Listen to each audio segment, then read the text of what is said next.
লাগাতার সপ্তম রাতের মতো লাইন অফ কন্ট্রোলে গোলাগুলি হয়েছে ভারতীয় ও পাকিস্তানি সেনাদের মাঝে।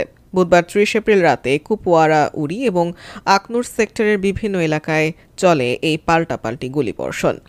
বৃহস্পতিবার ১ মে এক বিবৃতিতে বিষয়টি নিশ্চিত করে ভারতীয় সেনাবাহিনী, তবে এতে হতাহতের কোনো তথ্য পাওয়া যায়নি।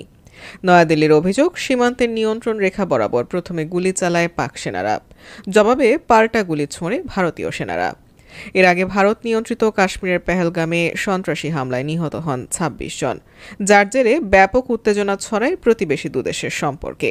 এরপর থেকেই নিয়মিত প্রতি রাতে গোলাগুলি হচ্ছে দুপক্ষের মধ্যে।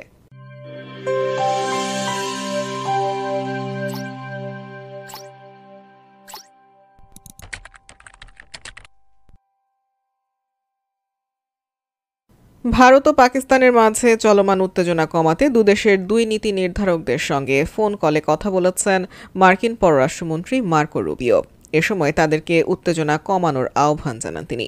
বুধবার ৩০ এপ্রিল পাকিস্তানের প্রধানমন্ত্রী শেহবাজ শরীফ ও ভারতের পররাষ্ট্রমন্ত্রী এস জয়শঙ্করের সাথে ফোন আলাপে সন্ত্রাসবাদের বিরুদ্ধে ইসলামাবাদ ও দিল্লিকে একসাথে কাজ করার তাগিদ দেন তিনি। মার্কিন পররাষ্ট্র দপ্তরের মুখপাত্র ট্যামি ব্রুস এক বিবৃতিতে জানান, কাশ্মীর ঘিরে চলমান উত্তেজনায় উদ্বেগ প্রকাশ করেন রুবিও। জয়শঙ্করের সাথে কথোপকথনে পেহেলগামে হামলায় প্রাণহানির ঘটনায় শোক জানান তিনি। ভারতের সন্ত্রাস বিরোধী পদক্ষেপে সহযোগিতারও আশ্বাস দেন মার্কিন পররাষ্ট্রমন্ত্রী। অন্যদিকে পাক প্রধানমন্ত্রীর সাথে ফোন আলাপে পেহেলগামে হামলার ঘটনায় নিন্দা জানানোর আহ্বান জানান মার্কিন এই নেতা। দক্ষিণ এশিয়ায় শান্তি ও নিরাপত্তা নিশ্চিতে দুই দেশকে সম্মিলিতভাবে কাজের আহ্বান জানান তিনি। গুরুত্ব দেন সরাসরি যোগাযোগের ওপর। যুক্তরাষ্ট্রের পররাষ্ট্র দপ্তর আরও জানায়, পেহেলগামে ভয়াবহ সন্ত্রাসী হামলায় যে প্রাণহানি হয়েছে তা নিয়ে দুঃখ প্রকাশ করেছেন পররাষ্ট্রমন্ত্রী রুবিও।